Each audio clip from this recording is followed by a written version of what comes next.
Hi, everybody. Welcome to the VAU Mic Check. Tonight we have copy from Ratatouille. It is narration copy, narrative, telling the story. You're part of the story, but you're not the center of attention. You are telling the story. So, from there, Brandon has chosen to go first. Hey. Take it away, Brandon.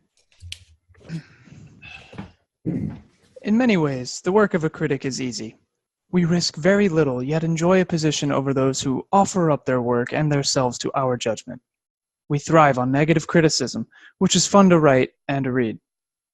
But the bitter truth we critics must face is that in the grand scheme of things, the average piece of junk is probably more meaningful than our criticism designating it so. But there are times when a critic truly risks something, and that is in the discovery and defense of the new. The world is often unkind to new talent, new creations. The new needs friends.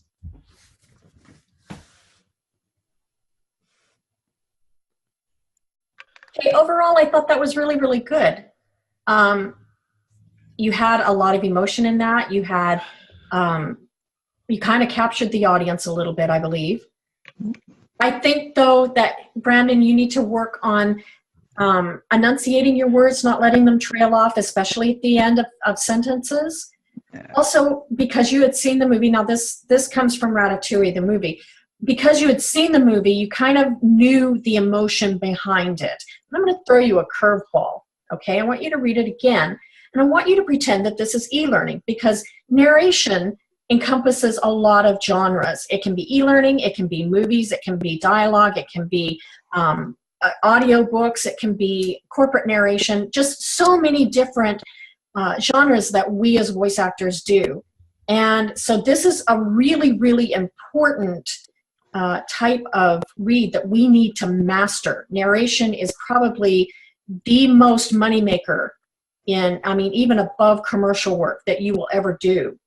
So let's pretend that this is e-learning, and let's do it as you're doing an e-learning for a writer's workshop. All right. You wanted e-learning as if it's a writer's workshop, huh? Yeah. All right.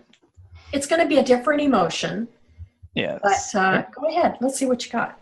All right. In many ways, the work of a critic is easy. We risk very little, yet enjoy a position over those who offer up their work and themselves to our judgment. We thrive on negative criticism, which is fun to write and to read. But the bitter truth we critics must face is that in the grand scheme of things, the average piece of junk is probably more meaningful than our criticism designating it so. But there are times when a critic truly risks something, and that is in the discovery and defense of the new. The world is often unkind to new talent, new creations. The new needs friends. Other than slowing it down just a little bit, narration is always slower. I say bravo, Brandon. Yee, thank you. What does everybody else think? I thought it was a little more detached than I would have liked to hear it or would have delivered it myself. So yeah, allow yourself to tell the story a bit more. Think about what's going on. Anyone else? I listen to a lot of e-learning at my day job. And if it's more, this is something you care about and you know about, and you're sharing this with you, those kinds of presentations really grab me. And the ones where like, well, I know this and you really don't understand, but let me explain it to you. I'm usually like, how long is this going to be? Yeah, I'll share a quick little experience to go along with that. Way back when I used to work at Godiva, and at that time we had to go through this online training module for some upcoming new stuff. And the person that they had narrating it was awful. I mean, it was really bad because the whole thing was so overdone and so syrupy. It got really difficult to listen to after just a short time. There are two common pitfalls when it comes to e-learning, when it comes to narration and things like that. And funny thing is the guy who I'm going to be inviting onto the mic check, that's most of what he does. That's most of his business is that. Huh. So we're getting some great insight into that. But the common pitfalls are first getting really syrupy and really over-explaining the whole thing. And the other one is going a little too high and staying up in the same registry throughout the entire thing. In many ways, the work of a critic is easy. We risk very little, yet enjoy a position over those who offer up their work and themselves to our judgment. We thrive on negative criticism, which is fun to write and to read. But the bitter truth we critics face is that in the grand scheme of things, the average piece of junk is probably more meaningful than our criticism designating it so. But there are times when a critic truly risks something, and that is in the discovery and defense of the new. The world is often unkind to new talent, new creations. The new needs friends. That's it. Yeah, I like that. Yeah. That was the money read. That's exactly the place you needed to be. That was perfect. I could feel that one. I guess that's our whole point. We're trying to make Nathan feel things. So when Nathan feels things, we've done right. I don't know. I feel like I can make him cringe a couple of times if I just want to make him feel anything. Yes. I am truly acting as an empath, and I can feel it all. That does bring something up with narration, and it doesn't matter, if it comes from audiobooks, a movie, or, corporate narration or anything like that. You have to be engaged, because if you're not engaged, your client isn't going to be engaged, or your audience isn't going to be engaged. So yeah, you have to be the expert, but you also have to engage and be engaged. Awesome. The short answer to that is, and this was said to me in not quite so nice terms, crap in, crap out. Yeah. You can be recording on a Neumann U87 That's in right. a completely soundproof room with the best director in the world, have the most clearly written script, and if you can't deliver it, it just doesn't matter. That's right. So whether you're recording on something bad, whether you're recording on something good, if you yourself are not in it, if you haven't put yourself into the script, if you haven't played with it a little bit, like you did with this last read, like I said, this last read was the read. That would have been the money take for you if I was casting on this. Thank you. And I'll just say in Brandon's defense, Brandon, don't use your commercial voice with your narration reads. And that was something that I didn't say to you in the beginning. I just accept your commercial voice the way it is because, and this is why Mic Check is so great, because Michael comes in and he's not heard you for the last 3 months doing reads. And we've been working on commercials so much. Brandon's commercial voice is a little bit higher, a little more millennial. But when you're doing narration, Michael is right. You need to lay into it. You need to go a little deeper. Maybe feel relaxed so that you come across relaxed, so that you're more engaged. Yeah, I kind of felt it on that second one. Then after Michael kind of like turned me around and said, "No, go this way." And I was like, I see. Awesomeness. Yeah, if you're not into it, they're not going to be into it, and that just makes for a terrible narration script. But no, you did it. You hit all of the points that I was looking at. You really delivered that one well. That was a fantastic read. So good job, and good job taking the direction. Thank you. Okay, so have I been volunteered to go next? You Yes, have you been have. volunteered. Okay. Tagging you in. So I'm going to change your direction. Okay. I'd like to make it, I want you to be talking to a friend, explaining what you do as a living. This is your personal monologue. Slow it down, more relaxed tone. In many ways, the work of a critic is easy. We risk very little, yet enjoy a position over those who offer up their work and themselves to our judgment. We thrive on negative criticism, which is fun to write and to read. But the bitter truth we critics must face is that in the grand scheme of things, the average piece of junk is probably more meaningful than our criticism designating it so. But there are times when a critic truly risks something, and that is in the discovery and defense of the new. The world is often unkind to new talent, new creations. The new needs friends.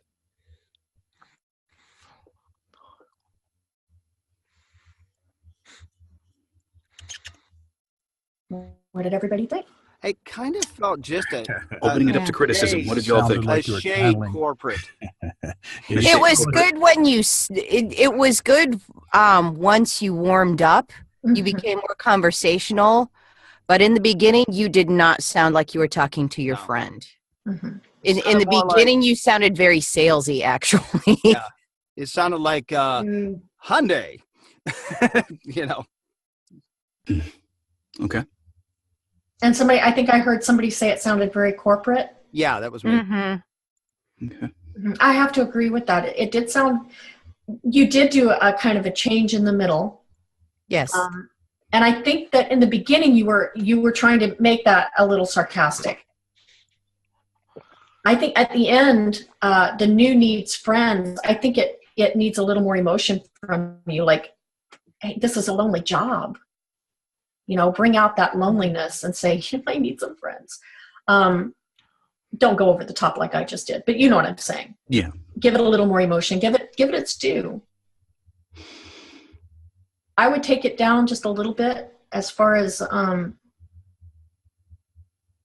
would almost lay into it with your energy. I don't want you to lose your energy, but I want you to lay into it like a conversation. We try it again?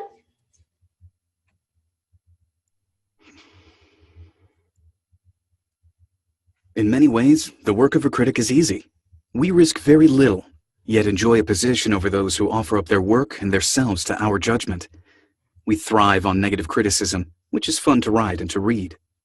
But the bitter truth we critics must face is that in the grand scheme of things, the average piece of junk is probably more meaningful than our criticism designating it so. But the bitter truth we critics must face is that in the grand scheme of things, the average piece of junk is probably more meaningful than our criticism designating it so. But there are times when a critic truly risks something, and that is in the discovery and defense of the new. The world is often unkind to new talent, new creations. The new needs friends. I have to admit, I can sit and listen to your voice all day long. I mean, That felt a lot just smoother. have one of Yeah. those voices. But yeah, more engaged. I agree. Any more criticisms? Any more thoughts? I still think your beginning is a little rough. You're still warming up in the copy. Do you have, what friend are you talking to? What is their name? Jack. What's their name? Is Jack a real friend of yours, or you're making that up? No, Jack is a real friend of mine. There are people Okay. out in the world named Jack. Name Jack. Okay, just checking. Okay. So try it again. Like you and Jack are having a beer and you're telling Jack about being a critic. Maybe try a lead-in. Sometimes when you're doing something like this and you have to sound relaxed, it's hard to sound relaxed right off the bat. So doing a little bit of a lead-in can help you, and you can always erase that off of your audition or your end copy. Also, too, you know, something else that I've tried before is dragging out some words. Because, I mean, when people talk naturally, sometimes they're searching for the next thing to say as they're talking. And it's just everything is being enunciated so perfectly. It sounds like it's being read all the way through but maybe try just drawing out a few words here and there. That might make it sound a little more conversational, like you're kind of thinking, what should I tell them next? So natural pauses, unnatural pauses. Some natural pause, you know, like you could start it off, you know, well, in many ways, the work of a critic is easy, you know, just kind of like that. And it makes it sound a little more natural, like you're kind of thinking of what to say next. Which just put you up next after Michael. So, just saying. I knew there was a Gotcha, reason I Glenn. had my mute on. Yeah. So Michael, you're talking to Jack about being a critic and you're pausing naturally. Man, we have like multiple layers of acting going on. First, I got to be talking to my friend, and I've got to be a critic, and then I've got to be drinking a beer, and then I've got to be pausing and pushing stuff. Come on. That's why you're a Come pro. on. You're You know right. what? You know what? Here, stop. That's Stop, why stop, you're a stop, pro. Stop, please. Let me just try it from the top. Let me just do it.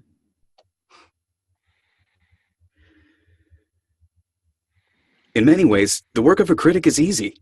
We risk very little, yet enjoy a position over those who offer up their work and themselves to our judgment. We thrive on negative criticism, which is fun to write and to read.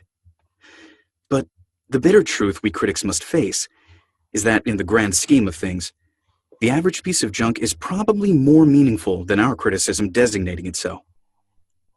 But there are times when a critic truly risks something, and that is in the discovery and defense of the new. The world is often unkind to new talent, new creations. The new needs friends. Yay. I say bravo. Mic drop. Very good. I loved that read. Now I'm waiting for the rest of the script from Michael. I can continue. I've got the whole thing. You've got the whole thing. Everybody else is One paragraph. What did you think, Sherry? You gave the direction. It was much smoother that time. I still think that first line is a little rough. Just in many ways, the work of a critic is easy. Is still how it sounds in my ear. And then you're hanging out with your buddy. So another technique, in addition to doing a lead-in, like your lead-in could be like, yeah, Jack, you know what? People do say that being a critic is easy, and you know what? In many ways, the work of a critic is easy. Or and then another technique is, because you're really good. Once you get like the second line, you're like really rolling and it's really good. In the end, the last two lines were, I thought, phenomenal. So maybe taking that, the world is often unkind to new talent, new creations. The new needs friends. And then you go right back up to the beginning. What you just said is actually a technique that a lot of coaches do use when you're doing a narration, a corporate narration, especially when it's a shorter read like this. You take the money line, you take that purpose line, and you read that. And you might do it a couple of times just to get the feel, and then you go right to the beginning of the script, and then later on you edit that out. But yeah, that's a trick that a lot of top-rated coaches use. Okay. One criticism, though, that I do have to say about that is that if you do that lead-in, you have a chance of making it sound like people have missed some of the things before, especially with the way that you did that lead-in, just as an example. If we cut off the rest of everything leading up to, in many ways, the work of a critic is easy, just taking that, in a vacuum in and of itself, it sounded like, it was an incomplete thought, because it did have a lead-up going into it. Mm-hmm. So you would have to have a different lead-in. Yeah. You have to have the correct lead-in, is what you're saying. And I would say you're absolutely correct on that. Yeah, I think a lead-in should be no more, if you're going to do one, no more than one word. One or two. Sure. Like, or in many ways. The other thing that I wanted to point out is imagining talking to a friend is just adding another layer of acting on top of the acting you have to do. So if you direct somebody, especially somebody who's really new, to, all right, you're doing a commercial read, but you're talking to your friend, you're pulling them in two different directions, and that could be very, very, very confusing. I think the direction of speaking to a friend does have its place, specifically in exposition acting, where you are part of the story. I wouldn't necessarily put it into the same category, or I wouldn't use it to direct somebody who's fresh in the commercial side or in the corporate side, because that's not who you're necessarily talking to in those sections, or in those realms of voiceover. In exposition, when you are the center of attention, you can talk to whoever you want to, and it should work perfectly fine. But in the end, especially with something like this, if it is an e-learning module, if it is a commercial, if it is some sort of corporate narration, there's always something going on screen which they're trying to draw the attention to, and you're trying to highlight that. You have to support the screen. Exactly. Yeah. Which is why I asked you to make it your monologue. I wanted it to be personal to you. And just to show the different ways that we can do narration and the different genres that narration fits into. And they're all different, and the delivery is going to be completely different every time. Commercial is going to be different than monologue. Monologue is going to be different than audiobook. Audiobook is going to be different than corporate narration. And it's up to you to know which is it going to be. Sometimes you get a script and you get direction and it can be confusing. They may not necessarily tell you that this is going to be a commercial or this is going to be e-learning or, something like that if it's just a small little script like this. Sometimes you'll get a little script like this and they think it's, this is just a little corporate narration and that's all they'll tell you. So it's up to you to kind of figure out where this fits and figure out how you're going to read this to get the job. Yeah. Another thing you can look at to adjust how you're going to direct somebody or how you're going to direct yourself is the language within the script itself. Here, this one, perfect example of it is the beginning of the second sentence. We risk very little, yet enjoy a position. When you're talking to your friends, how many times do you use that particular phrasing? Blah, blah, blah, blah, blah, yet, blah, blah, blah, blah, blah. That would sound awkward, I think, in most conversations with your friends, unless you're like arguing about something or talking stats or whatever about a team, or I don't even know where that could really fit in. So that's in Ratatouille. Yeah, in Ratatouille, it's perfectly fine. When you're anyway, let me try this again. We'll try it with a little lead-in. Let's see if we can smooth out the beginning, and then we'll move it on.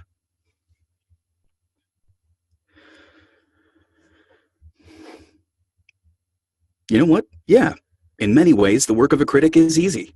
We risk very little, yet enjoy a position over those who offer up their work and themselves to our judgment. We thrive on negative criticism, which is fun to write and to read. But the bitter truth we critics must face is that in the grand scheme of things, the average piece of junk is probably more meaningful than our criticism. But the bitter truth we critics must face is that in the grand scheme of things, the average piece of junk is probably more meaningful than our criticism designating it so. But there are times when a critic truly risks something, and that is in the discovery and defense of the new. The world is often unkind to new talent, new creations. The new needs friends. That was awesome. That was amazing. Yeah, I really loved that. And I was really rooting for you on the first line. It was really good. Yes, it was. Oh yeah, Sherry, it's all about that first line.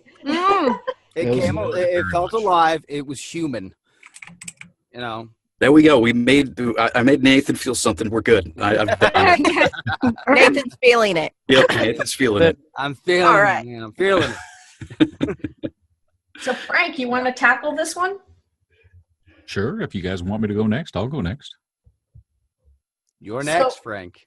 All right. Next I am. Frank, let's make this a real corporate narration. All right? Sure. Big corporation. Pardon me? Big corporation. Big corporation. In many ways, the work of a critic is easy. We risk very little, yet enjoy a position over those who offer up their work and themselves to our judgment. We thrive on negative criticism, which is fun to write and to read. But the bitter truth we critics must face is that in the grand scheme of things, the average piece of junk is probably more meaningful than our criticism designating it so. But there are times when a critic truly risks something, and that is the discovery and defense of the new. The world is often unkind to new talent, new creations. The new needs friends. Okay, I thought you were reading the news. Yeah, I was going to say, that sounded like one of those watching news a exposés. documentary. What were you thinking about, Frank, when you did that? I don't know. I was just reading it. Okay. I wasn't really thinking about much of anything, to be honest with you. That's why it sounded disconnected and why it sounded like you were reading the news. It must have sounded funny because people were laughing. That's corporate, right? Well, it was funny. But like Michael said earlier, when you're doing a corporate narration, there's usually a video. And Right. really, voiceover is a misnomer when you're doing something like this because you're actually the voice under. Okay? You are the complement to whatever is going on in the screen. There's going to be pictures, and you're the one who draws the audience in to make those pictures have an emotional response. See, when I'm thinking corporate, I'm thinking it's all like really serious stuff. So that's the reason That why. would be more probably e-learning. I think there's a very fine line sometimes. So that's why I went sort of very serious on it, because that's what I was kind of thinking about, is that it's a very serious topic being presented at a board meeting or something like that. It could be, but like I said, I mean, and people can disagree with me, agree with me. What do you guys think? I really felt like it was more reading the news or more very robotic e-learning, that sort of thing. Yeah. But corporate narration has a video. You want an emotional response. Yeah, I would say now that you've gone to that extreme and you've gone through the script, take it one more time and relax. Okay. In many ways, the work of a critic is easy. We risk very little, yet enjoy a position over those who offer. We risk very little, yet enjoy a position over those who offer up their work and themselves to our judgment. We thrive on negative criticism, which is fun to write and to read. But the bitter truth we critics must face is that in the grand scheme of things, the average piece of junk is probably more meaningful than our criticism designating it so. But there are times when a critic truly risks something, and that is in the discovery and defense of the new. The world is often unkind to new talent, new creations. The new needs friends. See, that felt more like an old school explainer video right there. Felt more emotion in that one. It leaned a little bit into Paul Harvey. All those years of listening to Paul Harvey with my dad when I was a kid. So now that you've said that, what could he do different to get away from that?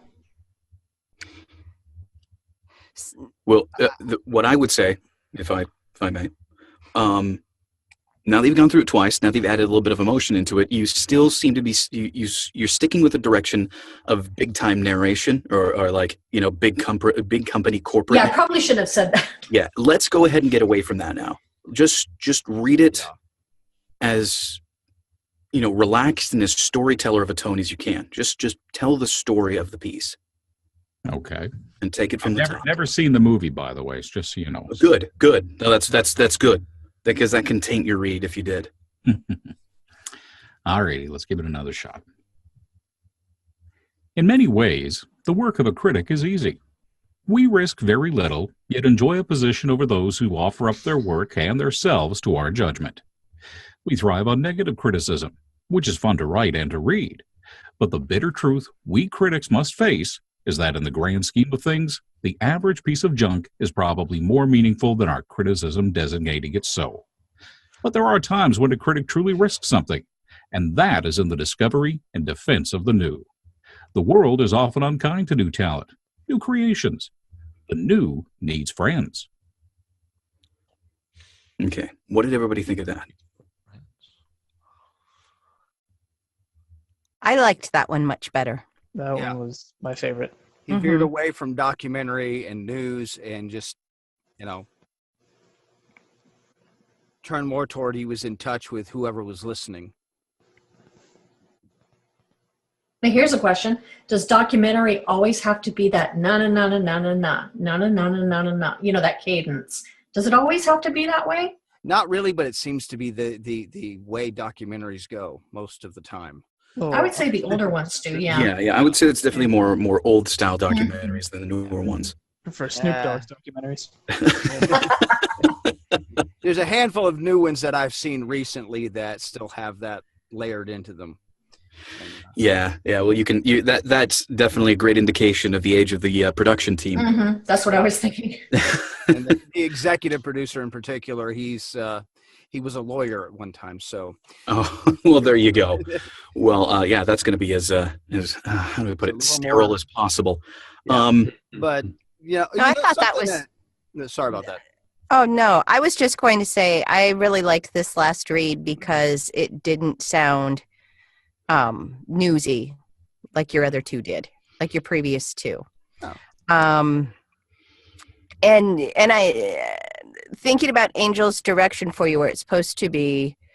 Originally, she had said corporate, and that's assuming that's what the client was presenting to you. I thought that's what you were hitting. I just shouldn't have said big corporation at the end. I was being facetious when I said that, but Yeah. Frank took it to heart. I did think of a piece Never of underestimate your power as a director. That's true. Never underestimate that Yeah. power. He has very good power as a director. I did Okay. think of a piece of direction that Angel gave me once, and it's because it stood true to what I was reading. Is okay, this was predominantly written for kids. So when you're reading it, you're talking to children. You know, This Ratatouille piece? yeah. I mean, Is that- 90% of the audience were, I mean, because it was animated, and most, I don't know. They're swinging a lot of wine in that movie. So, Well, with here's the thing. what fascinates me about the Pixar movies, which I love Pixar movies, and my favorite line from Ratatouille is when the angry little mean short chef goes, "We are all out of wine," because they drank it all. They function on two levels. It's like the old Bugs Bunny cartoons. yes. Yeah. They're for children, but they're very adult. Yeah. So, But Um, in a way, you're gearing it in a way to where kids will stay interested because this is right at the opening of the movie. You know, And I think if you were doing it for the movie, yeah, you would have that sure. Yeah. in mind. I just wanted to ask Frank in particular, do you picture who were you picturing that you were speaking to? Well, I was talking to the audience, so I mean, I'm talking to kids Okay. probably because I'm thinking to myself because I mean, I know the premise of the movie, I've just never seen it. Oh no, I mean when you were doing your corporate. Like I said, I mean, I kind of pictured a bunch of gray-haired Stuffed older suits. white guys Okay. stuffed suits, sitting around a big board table watching something, Right. and and something very serious on the screen, like I don't know, like big equipment and hauling stuff and doing stuff and that sort of thing. That's sort of what I had going in my mind, the first one. So it's very, very serious because the we're explaining the future of the company here and what direction we're going in and that. So that's sort of why I went very serious with the first read. Without actually seeing the video and seeing the picture, sometimes it's hard to get a feel for what's happening and to put the words to go to it. I mean, Just as a side note, Frank, you have a great voice, especially for promos. Yours is another one of those smooth voices. You remind me very much of a very prominent voiceover actor who, and I'm sure Michael and Nathan know who I'm talking about, he does promos all day long, and I can just listen to him talk all day long because he's just so smooth. The downfall of your voice, though, is that it comes across as being radio. It well, comes, that's 'cause it can, I've been well- in radio for 30 years, so well, and that's the crux. You've got to be able to shift your voice, which is typical radio, to narration mhm. or commercial or whatever you're doing at the moment. The last read, the reason why it was so effective and touched everybody so much is because you let go of that radio and put emotion into it. It was more, you were more engaged in that last read Yeah. from And the that- sound of it. And Now my that's question, that's where I get confused because a lot of times if I'm when I'm reading something, when I try to put some emotion in, I've been told, well, see, now that you're putting too much motion in. sounding disingenuine. No, but I mean, it sounds radio-y because people don't talk like that. People talk more monotone. They don't talk like that when they're talking in person. I think it depends on your age. And what do you guys think? I believe millennials do tend to do a robotic read. And that's one of the things right now, if you listen to the radio, you kind of getting out of that. Flat, Mm-hmm. really flat. Monotone. Hey, I have been working to get away from that. Excuse me. I go, you I have don't no think I'm problem with that that. bad. Come It's- on. It's Well, something I do want to mention, though. I think more mature people say, "Oh, it's flat," and then other people say it sounds. But if you talk to a millennial, they think it sounds sophisticated. It sounds urban and it sounds chic. Right. They love their vocal fry. They're what? So what I try to think of The is way that I normally talk. Vocal fry? Yeah. It's when you go kind of croaky. Like that. No. When, If I may. Michael. the Kardashians do it. If you ever, not that I watch their show, but if you just pull up Kim Kardashian and you listen to her talk, she does this. She kind of trails off. And I guess the way it actually happens is you're losing air. It's because you're running out of air. Michael, you were going to talk about the read? Well, I was actually going to talk about the direction that's been given because it's gone in 3 different directions, and I think that's adding to the confusion here. Let's rewind a little bit and go back to what we were, the different sort of directions that we were giving him. So this is listed as a as narration. And then we sort of decided on e-learning, I guess, when we started up. And now we're talking about this was written for kids. We've literally just given 3 different directions for this read in the span of 5 minutes. And this is something that I've seen even in my own professional career. When I go and there's 3 or 4 different people listening in on the line, I will get 5 or 6 different bits of direction for this point or that point. And I mean, not only are we trying to develop critical listening skills here as well, or critical listening skills, we're also trying to come up with directing, which is hugely important for your own voiceover career. You need to be able to direct yourself specifically. So doing that requires you focusing on one specific kind of read and sticking with that one specific kind of read. So just for some clarification, is this going to be for a kid's audience? Are we going to focus on that for the direction itself? Is it going to be for a kid's audience? My intention, just to clarify this, and I had talked to, I think you came in a little late on it, was to show how narration can be different genres. And we have to know those different genres and be able to read the script and be able to take away or put into it, really, what the director wants, whether it's a corporate narration, whether it's an e-learning narration, or if it's an audiobook narration or a monologue narration. They all are narrations. And we need to be able to discern which narration the script is, especially because, and Michael, you know this, 9 times out of 10, the producer, director, they haven't got a clue. They're working for a client who has told them, we're doing a video. And so they're doing a video, they got a bunch of pictures, they get to see the pictures. We don't get to see any of that. Mm-hmm. And a lot of times you don't even really get direction, which is why it's kind of good sometimes, most times, not to read the specs and the direction, because it just kind of messes with your brain. But narration itself can fall into so many different genres. And for Frank, doing it as a corporate narration and that last read, putting that emotion into it, worked. Mm-hmm. But that's not necessarily going to work for e-learning. That's not necessarily going to work for another genre of narration. Okay, so switching up the genre of narration was established before I got here. Sorry. Okay, it's just something. No, I'm just clarifying. I told you we were going to throw you a loop, yep. And I'm just clarifying. The thing is, the thing is with his last read, there were several different ideas on how to change it, and nothing was really focused in on, which can. And the other thing is I think Frank has held on to some of the previous direction we've given him too. So if every read is sort of trying to build on the new while holding on to a little bit of the old, it's probably not going to go exactly where you want it to be. Mm-hmm. Yeah. Well, what I was going to ask Frank before everybody had chimed in was, Frank, how did you feel about that last read? We talked about putting a little more emotion into it, getting away from the radio, getting away from the newscaster. Mm-hmm.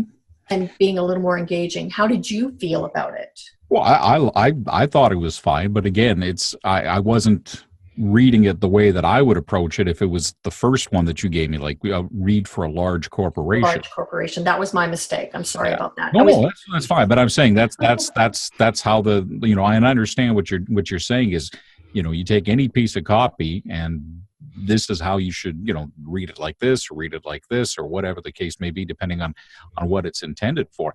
I'd actually would love the opportunity, because I mean, I don't do animation. I don't do any of that stuff. But I'd love just for one time just to read it through the way in my mind I think it would sound if it was in the movie. Again, having never seen the movie. But if I went into a studio and someone said, okay, you're a rat, and this is how you would read it, but you're like a nice rat, and you're reading this for kids. I say go for it. What do you guys think? Yes, Yeah, I absolutely. agree. Do it. Do We it. have time because Do I it, don't. Frankie. Go for it. Yes. Go A for lot it. of people. Make it quick, but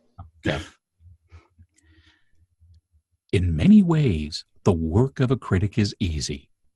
We risk very little, yet enjoy a position over those who offer up their work and themselves to our judgment. We thrive on negative criticism, which is fun to write and read, but the bitter truth we critics must face is that in the grand scheme of things, the average piece of junk is probably more meaningful than our criticism designating it so. But there are times when a critic truly risks something, and that is in the discovery and defense of the new. The world is often unkind to new talent, new creations. The new needs friends. Fantastic. I liked it. I was about to say, Nathan looked like he felt something there. Nathan just. Yeah, that was really good. That was awesome. I had goosebumps from that. Yeah, that was good. Thank you. Yeah, that was good. Finish on a high note. I don't know. One thing, if I may offer a little bit of insight into the insight that's been given. In the time that I've been doing this on the mic check, and in the people, and all the people who I've seen change over time, all the different types of input I've been trying, I've tried to give, I found the most success with simplifying it as much as possible. Just trying to minimize the time in between iterations of the read. Just a little bit of this, a little bit of that, and letting them go with it immediately. I'm not saying that I'm some master teacher here. I mean, that's just, I've flooded people with information and I've given people very little. And I've seen the biggest change over time with just the slight nudges in the direction you're going for. Okay. Well, anyways, that's my take on it. So That was good. next, I'm going to shut up for a while. So Nathan, please go. Take it over. Well, you know what? I'm going to read this thing. Do it. Hang on, I'm putting my name on the list. In many ways, the work of a critic is easy. We risk very little, yet enjoy a position over those who offer up their work and themselves to our judgment. We thrive on negative criticism, which is fun to write and to read. But the bitter truth we critics must face is that in the grand scheme of things, the average piece of junk is probably more meaningful than our criticism designating it so. But there are times when a critic truly risks something, and that is in the discovery and defense of the new. The world is often unkind to new talent, new creations, and new needs. The new needs friends. Just pick it up from the world is often. The world is often unkind to new talent, new creations. The new needs friends. In a world where critics. So my question is, what were you thinking? What was your motivation behind your read? Just narrating in that storytelling mode of narrating. And did you have an audience in mind? Yeah, an average younger audience.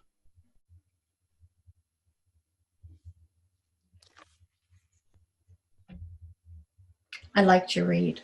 Yeah, I could hear the younger audience-ness to it. I liked it too. I like how friendly and intimate it was. It was real kind of like light and, like Sherry said, real friendly, but at the same time, I could just like feel this overpowering emotion coming out of it. It was just like, yeah, it's a lot of fun, but Yeah. sometimes you got to actually take it seriously, and that's when it gets scary. And that's just kind of how like the vibe I was getting off of it, and I liked it. It was really good.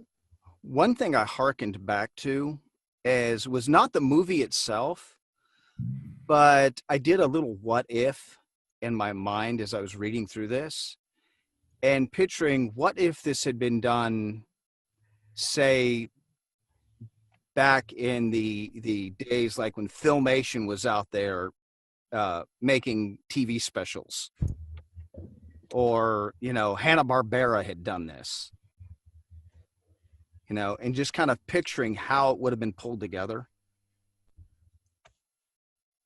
So you had a picture in Yeah. your mind. That's Yeah. And that's something that's really important with narration. You have to have that picture. Yeah.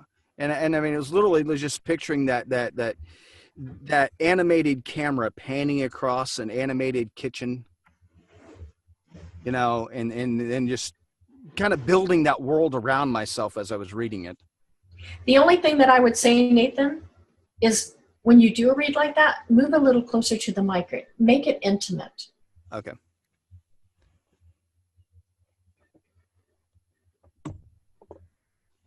I've been sitting on my stool the whole time, so. In many ways, the work of a critic is easy. We risk very little, yet enjoy a position over those who offer up their work and themselves to our judgment. We thrive on negative criticism, which is fun to write and to read. But the bitter truth we critics must face is that in the grand scheme of things, the average piece of junk is probably more meaningful than our criticism designating it so. But there are times when a critic truly risks something, and that is in the discovery and defense of the new. The world is often unkind to new talent, new creations. The new needs friends.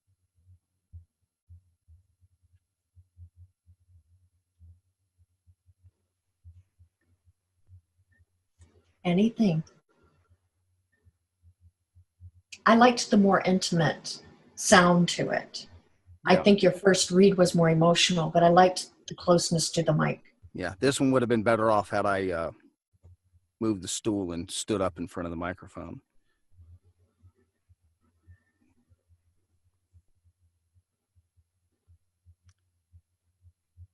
Nobody has a comment? We're too stunned by the that's yeah, you wowed everybody. Yeah. That's it. That's over. Okay, everybody go home. No. But now the important question, Nathan, did you feel anything? Yes. Okay. Good. Yeah. I like watching you perform with your hands. It's the Italian in him. My whole life I've talked with my hands, and I never realized why until I became a voice actor.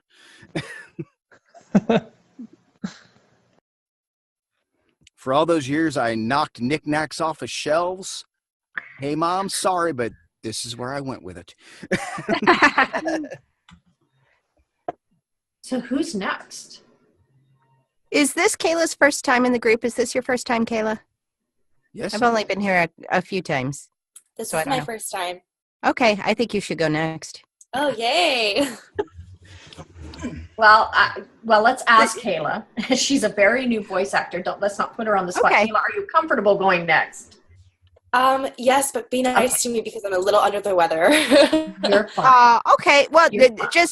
just keep in mind that the whole point of a workout group is that it's a workout group. So, if when you do something that's less than stellar work, then people will know it, and then you learn how to change that so you get better. That's the whole point of it. It's like a physical workout. You're just building up your muscles, okay? It's constructive Awesome. criticism, not breaking down criticism. Yeah. We're all friends here. We're on the same side. Yeah. I was going to Yeah. say that. Okay, then yes, I can do this. How do you want me to read it? How do you think it should be read? I think it should be read like a very soft, like I really like Nathan's last read of it, very soft and very emotional, and kind of geared towards, if we're gearing it towards kids, I think it should be more soft and emotional for sure. Okay, do you want to gear it towards kids? Is that going to be your audience? Sure. Okay, and remember that you've got pictures going on. You're the voice under. You're the one who's emitting the emotion for those pictures. So let's hear what you got.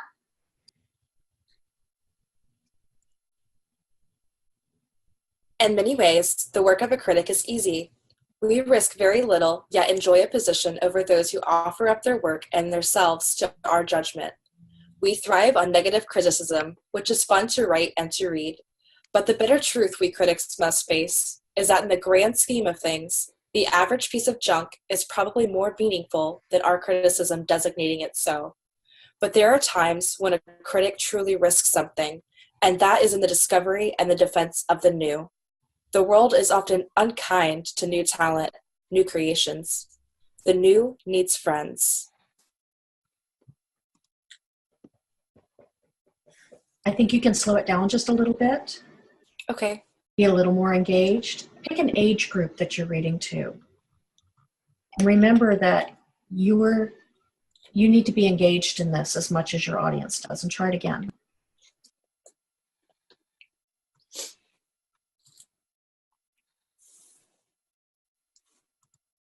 In many ways, the work of a critic is easy. We risk very little, yet enjoy a position over those who offer up their work and themselves to our judgment. We thrive on negative criticism, which is fun to write and to read, but the bitter truth we critics must face is that in the grand scheme of things, the average piece of junk is probably more meaningful than our criticism designating it so. But there are times when a critic truly risks something, and that is in the discovery and defense of the new. The world is often unkind to new talent, new creations. The new needs friends. Better. It was Do better. you have a chance at all to record yourself when you read? Mm-hmm. Okay. I would suggest doing that. Record yourself as you read, and then listen back to it. What was your homework last class, Kayla? Record myself, listen to TV ads, say the sentence over and over in different ways, listen to how I talk to my guests at my store. Lots of homework. Let's actually just reverse from what you said right now. Just think of the tone that you had just delivered all of that in. Think of, you were totally relaxed. It was just off the top of your head. You see, I would have loved to hear that tone in your read rather than the tone you used this time. This last read that you gave sounded very reserved. You're probably kind of nervous reading in front of other people, aren't you? Very, yeah. Okay. Well, I hate to break it to you. It only gets worse from here, because if you do decide to go through with this, if you do decide to make voiceover a permanent thing for yourself, sure, you may only be reading in front of 1, 2, I don't know how crazy the project could get, up to 5 different directors at a time, and then and that's not including the audio tech that's also going to be listening in. But millions and millions of people may hear it. May hear it too. So this is actually the smallest audience you could have where you'll actually be able to be reading in front of people. Try doing radio spots where the tagline is, "The world is listening." So, though you though all of the words were said well, you didn't hitch up on any particular anything, the delivery was very emotionless. It was kind of flat. And when you were talking about your homework, you were very animated. It's like, if you could harness that talking about your homework into this read, that would be perfect. Truthfully, what kind of helps me a little bit is leaving my camera off, because I don't know. It's just I'm a weird person like that. But knowing you guys can't see me and I'm still talking with my hands like Nathan is going crazy. I'm just knocking my soda off the table, honestly. But that helps me a lot. So I think that might help you. It also sometimes helps, and I know that it's hard in a forum like this, but sometimes it helps if you take the earphones off. Yes. And you're not hearing yourself in your earphones. You don't realize how much you actually can hear yourself. Well, I'm proud of you for going through and reading, because I really am. And the reason why I nudged you was because it's like swimming. You can't just walk around the pool or have somebody tell you about swimming. You have to get in the water. So that's what you were doing. You're getting in the water, and I'm very, very excited for you. So good job. And I'd like to say that in both of those reads, I really felt that by the end, I could really feel something. The way you delivered the new needs, new friends, that really hit me. So that I see there is a lot of good in there. We're just looking at ways to grow on what you already have, which is a very good foundation. Are we going to have her read again? I'd love to hear her read again. Yeah. Yes. Safety take. Are you okay to read again? Yeah, I'm going to try to turn my camera off this so you guys can't watch me make funny hand movements. Sounds Do good. that, and also take off your headphones. Yeah, just talking to your microphone. I know it's attached, but just talking to your microphone. And then after the read, just put your headphones back on so you can hear us. Awesome.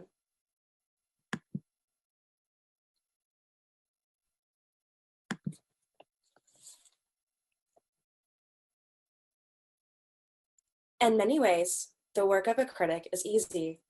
We risk very little, yet enjoy a position over those who offer up their work and themselves to our judgment. We thrive on negative criticism, which is fun to write and to read. But the bitter truth we critics must face is that in the grand scheme of things, the average piece of junk is probably more meaningful than our criticism designating it so. But there are times when a critic truly risks something, and that is in the discovery and defense of the new. The world is often unkind to new talent, new creations. The new needs friends. Have you got your earphones back on? I do. Bravo. That was a lot better. That was good. That was You can good. hear a big change. Thank you. How did you feel while reading it? Much more confident.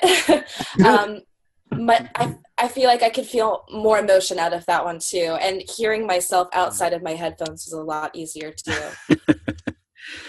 Yeah, we have one of our regulars who is oddly not here today. I don't think. I can't see the screen in front of me. So. He John is. Yeah.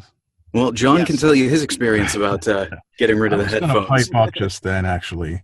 Go for it. Kayla, I could see the emotion on your face when Michael suggested you take your headphones off. A little deer in the headlights look on your face. Don't be nervous. I can tell you it works. Michael talked me into it, trying it a few times, and now I'm a believer.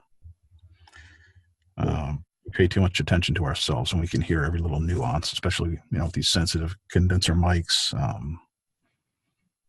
Just get used to at least having one on and one off. So now a little bit of information from Kayla to everybody else. This is only the second time she's ever read a script. Good for her. Wow. Yeah. All right. Wow. Well, congratulations. Thank you. That guys. was amazing, Kayla. Awesome. No, you did do a great job, but it's kind of in our nature, especially on the mic check, to offer suggestions. It may seem a little bit I know we have had people in the past feel like they are personal attacks. They're not. We're just trying to offer you some kind of insight as to how to look at it differently, how to look at your performance differently, how to change things up just a bit.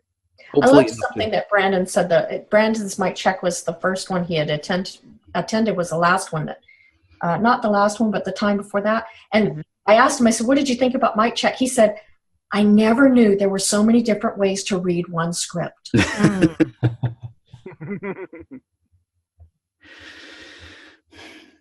Yeah, I mean, we could go into more depth as to how to look at like the emotional points of the script and pull those out, but we have a lot of people and probably should move on. Yeah. Yeah. So, who would like to go next? I'll go next if you like. Yeah. Please do. Oh, is that a volunteer? Yeah. Yes. We going for that same feel? Yeah. Is this mic too hot? No, you're good. All right. In many ways, the work of a critic is easy. We risk very little, yet enjoy a position over those who offer up their work and themselves to our judgment. We thrive on negative criticism, which is fun to write and to read. But the bitter truth we critics must face is that in the grand scheme of things, the average piece of junk is probably more meaningful than our criticism designating it so. But there are times when a critic truly risks something, and that is in the discovery and the defense of the new. The world is often unkind to new talent, new creations.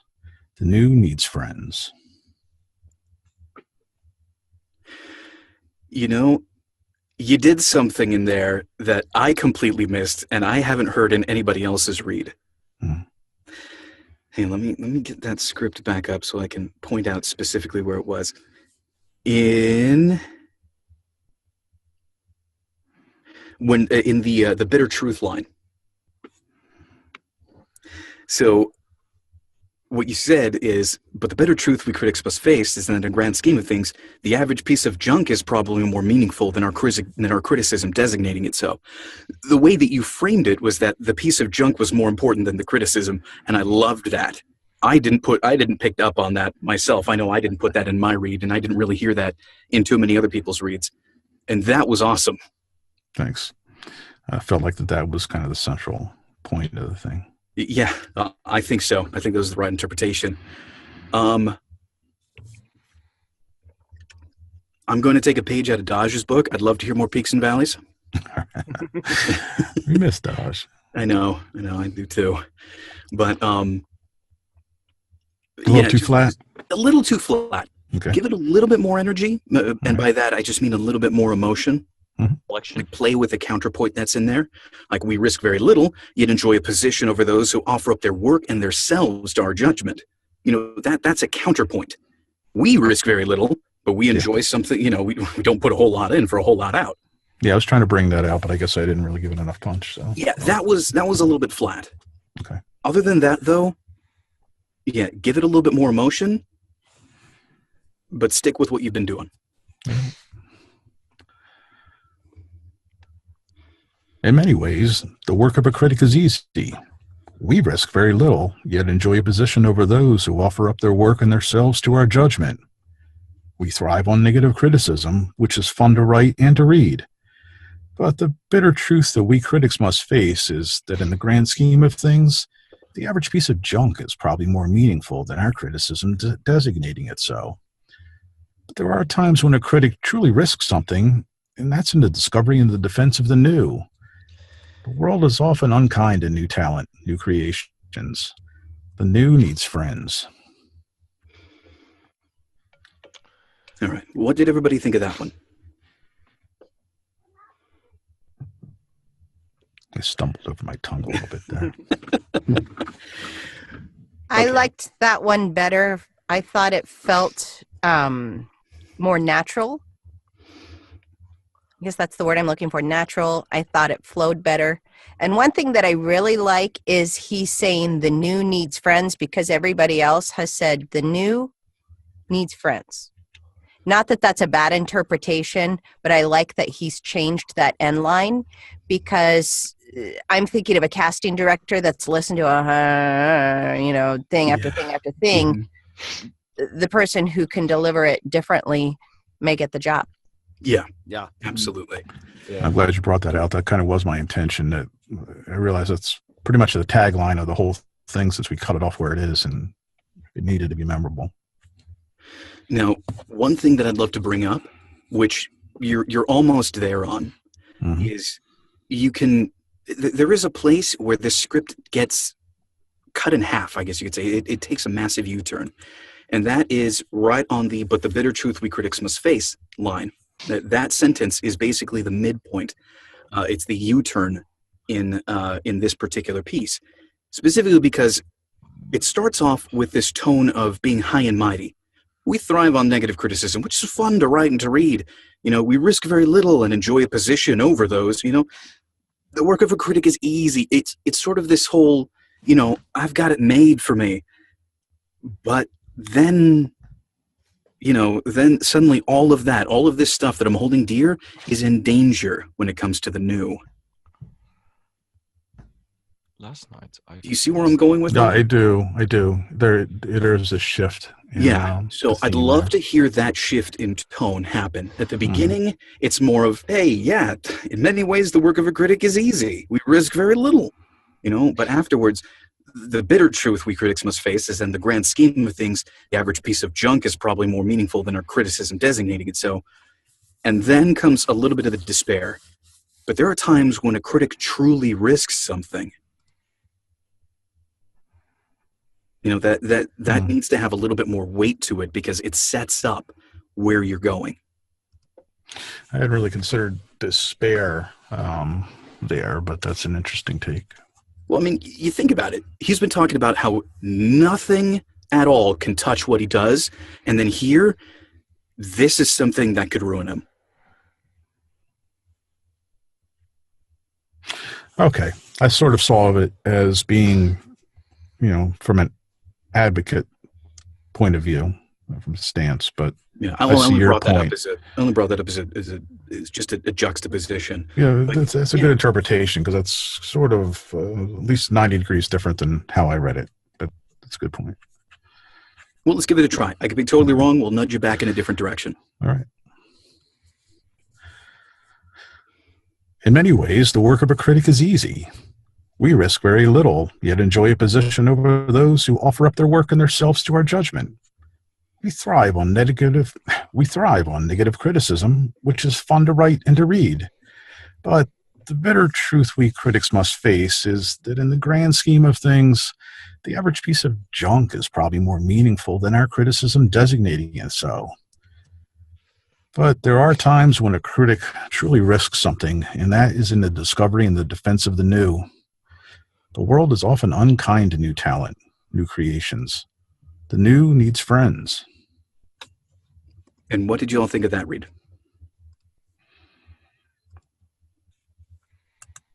I really liked it. It was good. I had a little more fun with it. It sounded like you did, and it came off really well because of it. All right. Yeah, I like this copy. I like the movie, too, as a matter of fact. Does anybody have anything they'd like to say? Any direction they'd like to give? Anything? Any insights? I'm all ears.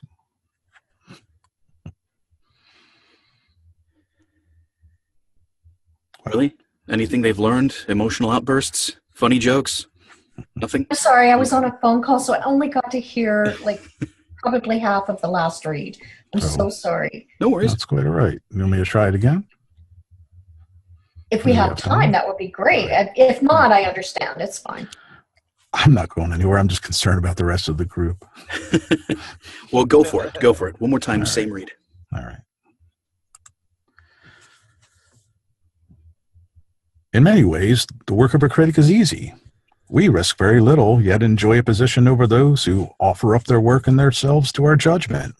We thrive on negative criticism, which is fun to write and to read.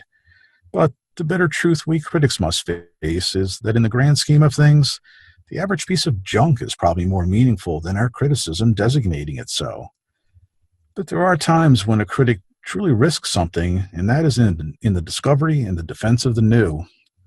The world is often unkind to new talent, new creations. The new needs friends. I really liked that read. It was personable. It was engaging. I loved the way that you inflected the word junk. I loved the way you defended the content. It's an interesting concept, defending the content. I like that. Well, I think all in all, the opinion stands that was a great read. Thank you. So congrats. Who's up next? Yay. I'll do it. I'd like to. Go for it. Okay. All right. In many ways, the work of a critic is easy. We risk very little, yet enjoy a position over those who offer up their work and themselves to our judgment. We thrive on negative criticism, which is fun to write and to read. But the bitter truth we critics must face is that, in the grand scheme of things, the average piece of junk is probably more meaningful than our criticism designating it so. But there are times when a critic truly risks something, and that is in the discovery and defense of the new. The world is often unkind to new talent, new creations. The new needs friends. Okay. What did you all think of that read? It sounded a little bit fast. Well. Yeah, agreed. And I liked how in the beginning he was kind of doing what John did, where it was real kind of upbeat and like, I'm all about myself. And I could kind of tell you intended to have the shift happen like John, but I didn't really. Hey, you get down from here. Okay.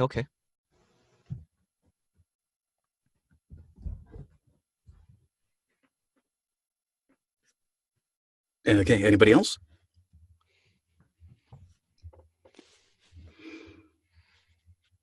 Okay.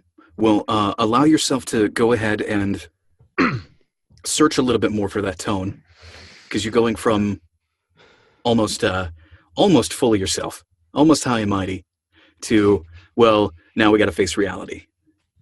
Oh, okay. Yeah. All right. In many ways, the work of a critic is easy. We risk very little, yet enjoy a position over those who offer up their work and themselves to our judgment. We thrive on negative criticism, which is fun to write and to read. But the bitter truth we critics must face is that, in the grand scheme of things, the average piece of junk is probably more meaningful than our criticism designating it so.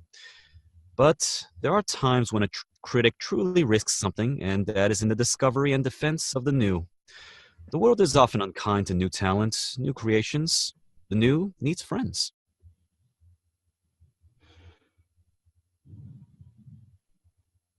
All right, opening it up. What did y'all think?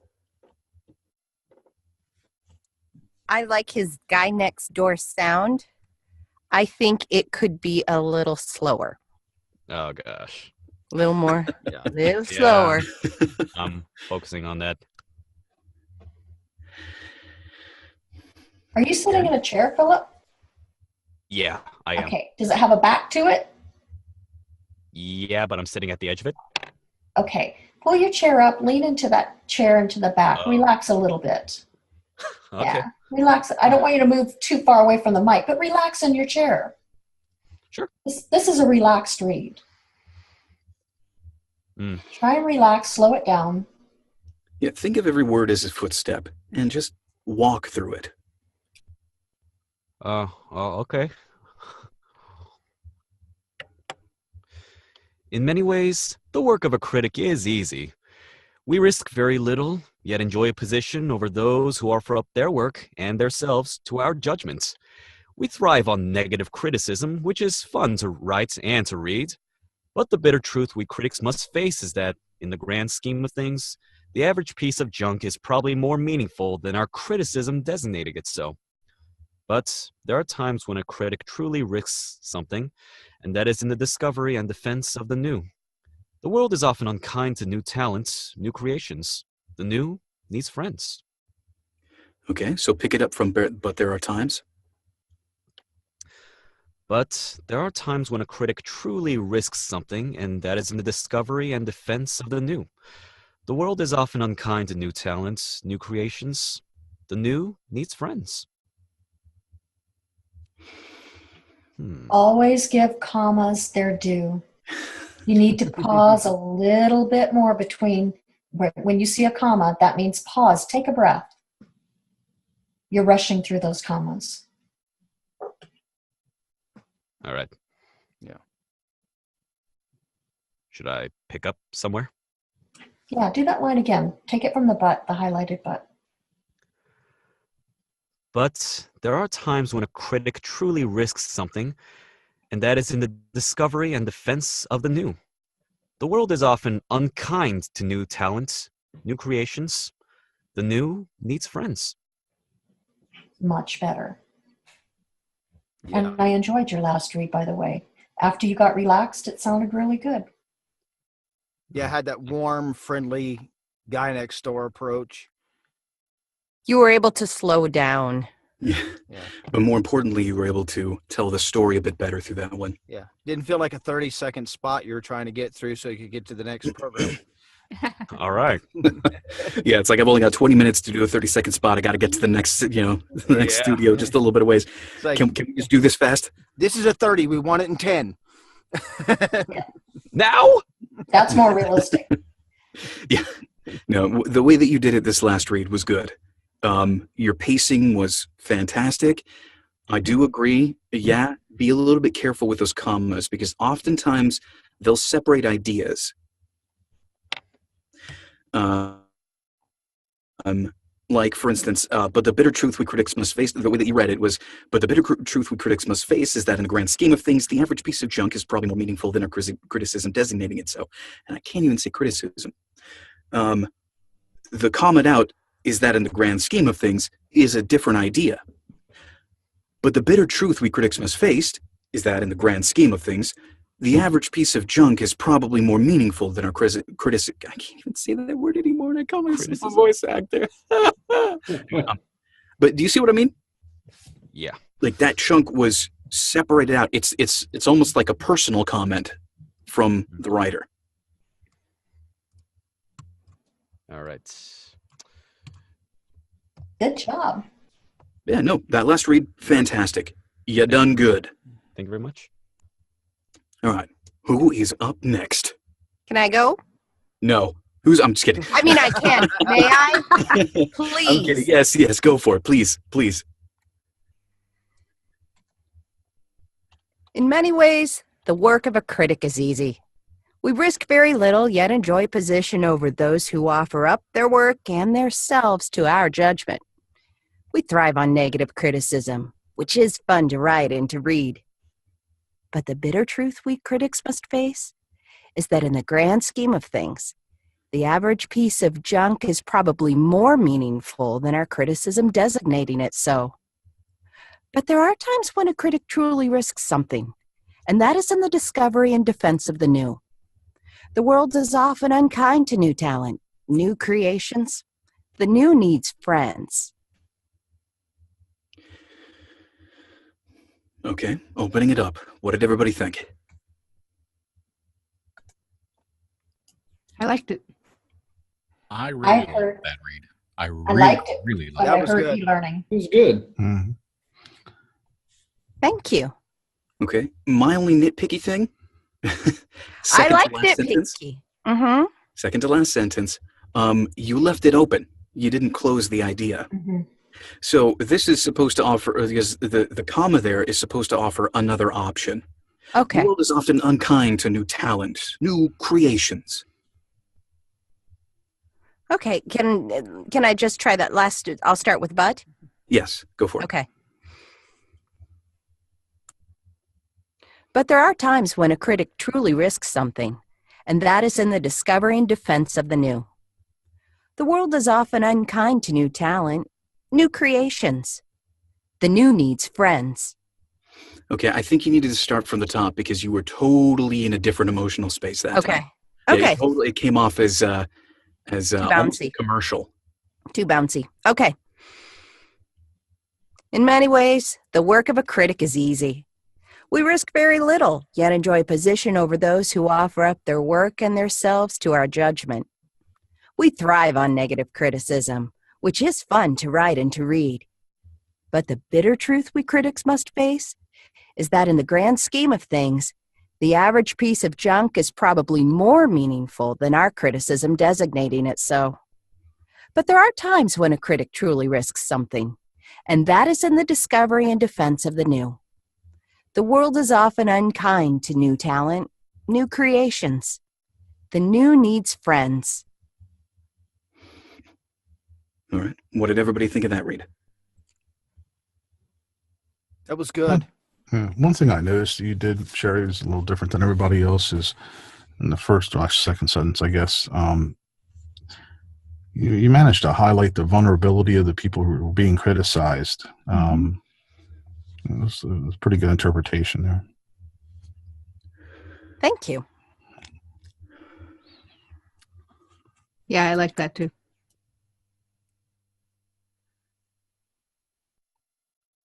And how was, Michael, how was that take as far as the next to last line?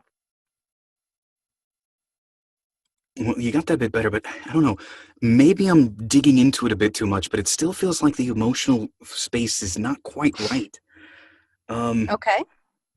Because that second sentence, that second half after the bitter truth, well, actually, technically starting right there, is this sort of slap in the face of reality.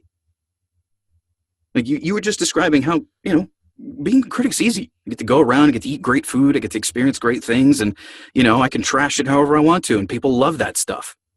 So I'm not making that shift enough is what you're saying. Yeah. It doesn't feel like the reality is setting in that second part. Like where, well, actually all I'm really doing is just saying stuff about stuff, and really, I'm not risking anything doing that, but sometimes I actually do risk my reputation when I have to deal with the new. Okay. Can I offer a counterpoint? Please.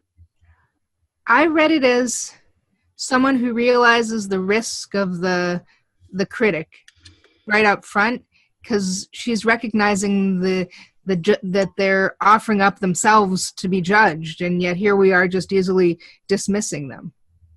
And I don't know, it sort of seemed like she was already at that point in the way she did the work and themselves to judgment. And so hinting to the bitter truth being that while negative criticism is easy, it's not necessarily the place you want to be. I don't know. What do other people think? Did I make any sense at all? I liked everything except the last two lines. And I think this is where maybe, Michael, where you're hearing that disingenuine.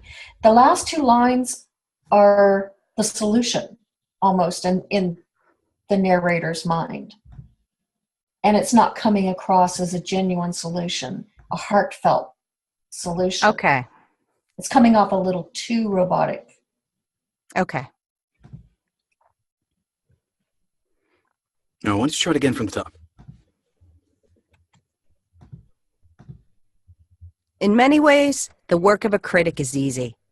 We risk very little, yet enjoy a position over those who offer up their work and themselves to our judgment.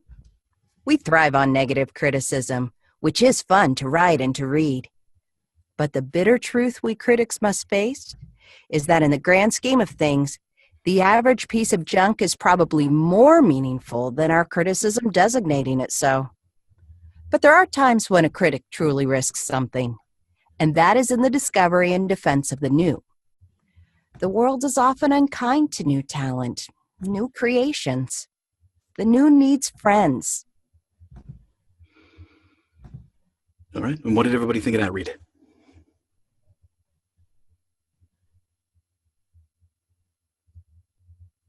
Look at that. You stunned them.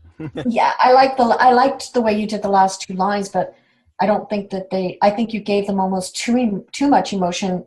Okay. In the whole grand scheme of the read. I think you were almost trying too hard to put emotion in those last two lines, but there wasn't that much emotion in the whole read. But overall, I liked it. I liked where you were going with it, and I could understand, where you were trying to get to with it. Hey, Nathan, how many other people do we have left that haven't read yet? Okay, hang on. I think Cam. Golda and Takia and Cam. Oh, Cam yeah. and Takia. And Golda. Cam, Takia, and Golda. Okay. Cam. Yep. So that's fine. Oh, don't mute yourself now. Don't run away from this. You're not getting away that easily. No, okay, so you want me to do it? Okay, I'm happy to do it No, again. I'm just kidding. Either way. Yeah, give it to us one more time. One last time. In many ways, the work of a critic is easy. We risk very little, yet enjoy a position over those who offer up their work and themselves to our judgment. We thrive on negative criticism, which is fun to write and to read. But the bitter truth we critics must face is that in the grand scheme of things, the average piece of junk is probably more meaningful than our criticism designating it so. But there are times when a critic truly risks something, and that is in the discovery and the defense of the new. The world is often unkind to new talent, new creations. The new needs friends. Very consistent. I liked that. Yeah, that was a good read. It was a good read. Yay. Good I take. agree. And you know what helps? Seeing your face when you're doing it. It just the face and going. No, seriously, it does. Unfortunately, people don't see You it like that face? What about? Take that way. You make all kinds of faces at you, Frank. It adds some sincerity to it because I could see you're very sincere looking when you're reading it. Well, thank you. I'll shut up again.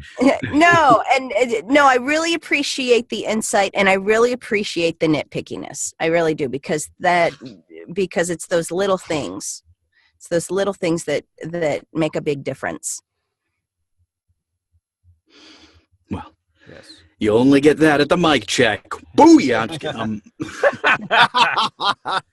kidding. Great read. Thank you very much. Let's go ahead and move on to the next. So, of those who have not read yet, who would like to give this a try next? I will. Okay, whenever you're ready, Takia, go for it. Okay. In many ways, the work of a critic is easy. We risk very little, yet enjoy a position over those who offer up their work and themselves in our judgment. We thrive on negative criticism, which is fun to pick up, which is fun to write and to read. But the bitter truth we critics face is that in the grand scheme of things, the average piece of junk is probably more meaningful than our criticism designating it though. But there are times where a critic is truly pick up where when a critic truly risks something, and that is in the discovery and defense of the new. The world is often unkind to new challenge. Pick up. The world is often unkind to new talent, new creations. The new need friends. All right. So now that you've seen, where you have a few hiccups here or there, you think you can do it one more time? Try to smooth it out? Sure.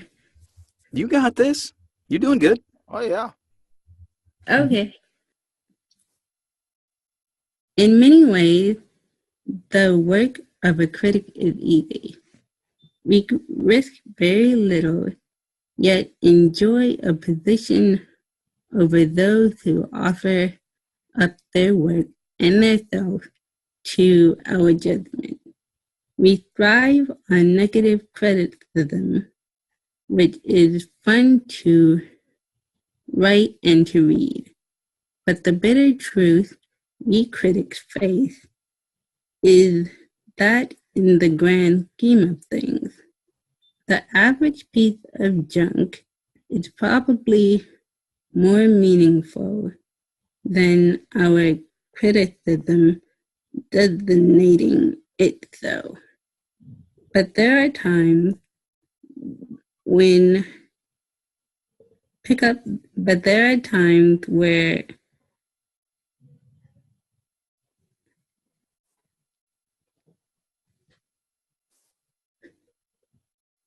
can I go back to that last line? Go ahead. Okay. But there are times when a critic truly risks something, and that is in the discovery and defense of the new. The world is often unkind to new talent, new creation. The new need friends. Okay.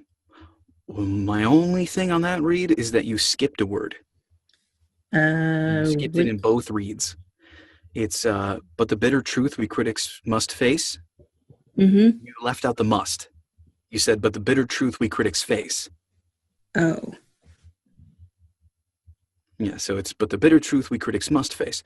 Other than that, you got through it really well both times. And if you do need to take a line back from the beginning of a sentence, just go for it. Go ahead. Totally fine. You don't need to have permission for that. Okay. Does anybody have anything they'd like to add? I'm really impressed with how much smoother your second read was, because this is longer than some of the pieces that we've done, I think. And there's a lot in it. And after you read through it once, you went back and you did it again, and it was much smoother on your second take. Okay. Yeah. I'm impressed because she listens and she heard everybody else read and she took what everybody said and she incorporated it into her own read. Mm-hmm. Good job. Thanks. I could hear the words that you were inflecting, and that's a big step. Awesome. Okay. Thanks. What I did was when the copy was first sent to everyone, it was in this big paragraph thing, and I kind of separated almost each of the parts of the paragraph and just put them that way. That would be easy to read. Hey, whatever works. Whatever works to help you get through the script and keep it all together, do it. Okay. So, who would like to go next? Which of our readers who hasn't gone yet would like to go next? I'd like to go. Please do. Okay. In many ways, the work of a critic is easy. We risk very little, yet enjoy a position over those who offer up their work and themselves to our judgment. We thrive on negative criticism, which is fun to write and to read. But the bitter truth we critics must face is that in the grand scheme of things, the average piece of junk is probably more meaningful than our criticism designating it so. But there are times when a critic truly risks something, and that is in the discovery and the defense of the new. The world is often unkind to new talent, new creations. The new needs friends. All right, opening it up. What did you all think of that read?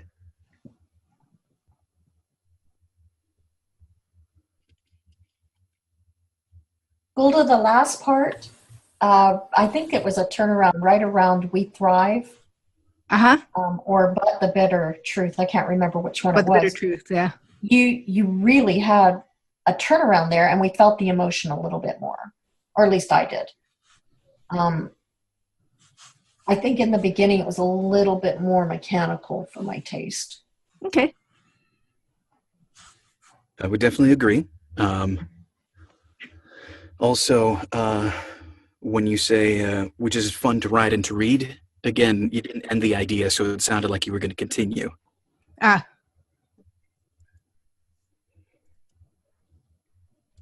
Maybe go ahead, give us another read.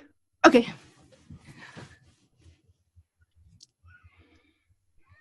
In many ways, the work of a critic is easy. We risk very little, yet enjoy a position over those who offer up their work and themselves to our judgment. We thrive on negative criticism, which is fun to write and to read. But the bitter truth we critics must face is that in the grand scheme of things, the average piece of junk is probably more meaningful than our criticism designating it so. But there are times when a critic truly risks something, and that is in the discovery and the defense of the new. The world is often unkind to new talent, new creations. The new needs friends. All right, opening it up. What did everybody think of that read? Better, much smoother. The energy was there. It was more consistent throughout. Yeah. I would say there needed to be just a little bit more emotion on that very last line. But other than that, for me, it sounded good. Cool. I agree with the last line needs a little bit more emotion, but I like something she did that I don't think any of us have done before. I know, like, when I was reading a lot, I did the new, and then I did a slight pause, but you said the new needs, and then you paused after that, and it just kind of threw it at me in a different direction. I really liked the way you did that. Cool. Yeah, I caught what Brandon caught on that. Mm-hmm. Keep was that, well done. make it more meaningful. Do you want me to pick it up from But There Are Times? Or do... Yeah, from that point. Go for it. But there are times when a critic truly risks something, and that is in the discovery and the defense of the new. The world is often unkind to new talent, new creations. The new needs friends. Okay, now I'm getting a little nitpicky here. Okay. You threw away the new at the very beginning when you were introducing it. Okay. Like that's where the the risk comes in. Yep. And I mean, you can go ahead and set it to the side in that second to last sentence. Mhm. The world is often unkind to new talent, new creations. And But the new need, yeah, but the new needs friends. Okay. One more time with the from the Please butt. do from the butt. From the butt. So much has been happening from that butt. All right. But there are times when a critic truly risks something, and that is in the discovery and the defense of the new. The world is often unkind to new talent, new creations. The new needs friends. That thing's dropping on me. Sorry. And you did it again. I meant the first time the new is used. Oh, okay, got and that it. is in the discovery and the defense of the new. Of the new, okay, got it. But there are times when a critic truly risks something, and that is in the discovery and the defense of the new. The world is often unkind to new talent, new creations. The new needs friends. All right. What did everybody think of that? That was I think really she good. got it. Definitely hit it that time. My book. I think that was it. Yay! Good job. That was it. Thank you. All right. Do we have one more person, right? Cam. Cam, you there? Yes. You're up. Alrighty. Here we go. In many ways, the work of a critic is easy. We risk very little, yet enjoy a position over those who offer up their work and themselves to our judgment. We thrive on negative criticism, which is fun to write and to read.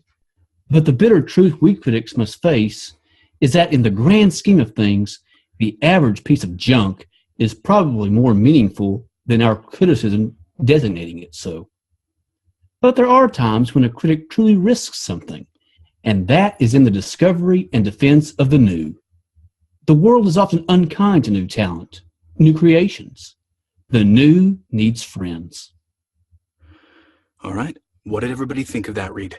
There is something that is truly unique to you, Cam, that you did. Nobody else can do. Okay. You used your Southern accent. Yes. And you changed the whole tone of this read. Okay. And I thought it was great because as Southerners, we tend to be a little sarcastic about stuff, you know? Right. And I thought that you brought that in there. Perfect. Okay. Well, thank you. One thing that I do want to point out that you did that really worked is that you actually used a down note to emphasize new instead of, You mean the first new or the second new? the first new. The first. Yeah, but there are times when a critic truly risks something. What I would imagine doing is, and this is in the discovery and defense of the new. Mm-hmm. But the way you did it, emphasizing it on the down note was so, I don't know, that was perfect for me. It worked for his accent. It really did. Yeah. That's what I was There saying. are His times when a accent critic was truly risks something, and that is in the discovery and defense of the new. Okay. Yeah, the way that you did that that was perfect. That was awesome. Give us one more read, please. Do what? Just give us another read. Go for it. Oh, sure. Yeah. In many ways, the work of a critic is easy. We risk very little, yet enjoy a position over those who offer up their work and themselves to our judgment. We thrive on negative criticism, which is fun to write and to read. But the bitter truth we critics must face is that in the grand scheme of things, the average piece of junk is probably more meaningful than our criticism designating it so. But there are times when a critic truly risks something, and that is in the discovery and defense of the new. The world is often unkind to new talent, new creations. The new needs friends. All right. What did you think of that read? That was terrific. It almost reminded me of that thing that Channel 10 does. The what like the Heartland series promos? Yeah, because I had Yeah. that same kind of narrative feel to it. It was very like, okay, Bill Landry-ish. move over, Bill. Let Cam in. Can I offer a dissenting opinion? I actually really preferred your first read because I did too. I was going to say that. Same here. I thought that second one was just way too schmaltzy sounding. Yeah, you were a bit too jumpy on all of your reflection. It went all over the place. Your first read was nice and smooth. It was really controlled. It felt but you gave it enough range to really pop out the things that are sort of snarky to give it the emotion that it needed.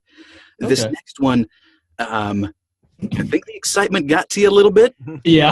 Definitely changed the read. You became a little bit more excited to get through it. And you changed up some of the things that we really loved about the first read. Yeah. Okay. Cool. Thank you. So I think, leverage that Southern charm that you got in your voice and in your accent and in the way you read. Right. That could really, really, really make this work. I'm serious. That really could make this work. That voice can be a money maker, or it can ruin you for life. Yeah, and I've never seen the movie, so. Well, that's perfect. Don't even worry about seeing the movie or not. That's not the point.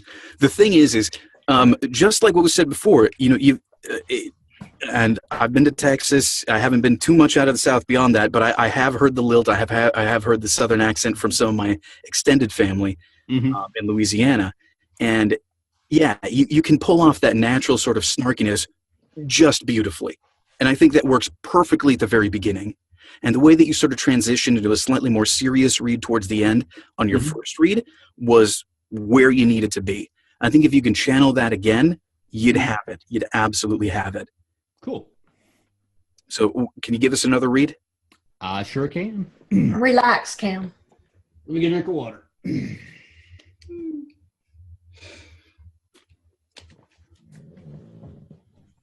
Okie dokie. 1, 2, 3. In many ways, the work of a critic is easy. We risk very little, yet enjoy position over those who offer up their work and themselves to our judgment. We thrive on negative criticism, which is fun to write and to read. But the bitter truth we critics must face is that in the grand scheme of things, the average piece of junk is probably more meaningful than our criticism designating it so. All right, let me stop you right there. Sure. Did you hear yourself throughout that whole thing? Are you listening to yourself?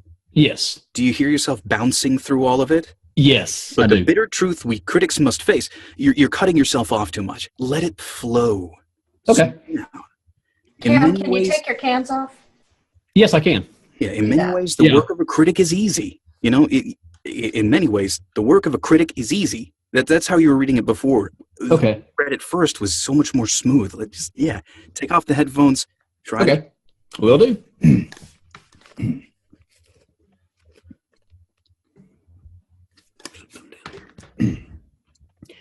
In many ways, the work of a critic is easy. We risk very little, yet enjoy position over those who offer up their work and themselves to our judgment. We thrive on negative criticism, which is fun to write and to read. But the bitter truth we critics must face is that in the grand scheme of things, the average piece of junk is probably more meaningful than our criticism, designating it so. But there are times when a critic truly risks something, and that is in the discovery and defense of the new. The world is often unkind to new talent, new creations. The new needs friends. I'd say you have to join John's club, and you're no longer allowed to use your headphones, dear. Okay. Yeah, that's it. Okay. No cans for Cam. No cans for Cam. Are we going to make that a hashtag? Hashtag no cans for No Cam. cans for Cam. Yeah. No cans for Cam. You heard it here first. Cool. Yeah, if that becomes viral, it started right here, right now. Yeah. That's right. There's but something about the genuineness of that read, and I think it came from you not having everything in your head. Mm-hmm. Yeah. That was his money read right there. Cool. And being that was the money read, it is now 9:15. It is now the end of the mic check. Yes, it is the end of the mic check. Okay. But we will be back next week, and it's going to be fun. It's going to be fantastic. And hey, the more the merrier. We got room for 50 in here. I know it would make for a long mic check, but man, come on. having like a 2-part mic check, having to do it like, Monday and Tuesday because we just have so many people would be awesome. Oh, yeah. Heck yeah. That would be cool. Oh, But anyway, hey, we're on YouTube. And those of you watching on YouTube, come on and join us. Sign up with Voice Artists United and come have fun with the rest of us right here at the mic check and get a leg up on the business and on your voiceover career and let's help one another out. And that we'll see you next week. See you next week. And thank you for letting me join in. I really appreciate it and really had a good time. You're I very appreciate You contribute so much. I really enjoy it. Love you guys. Yeah, it's fun.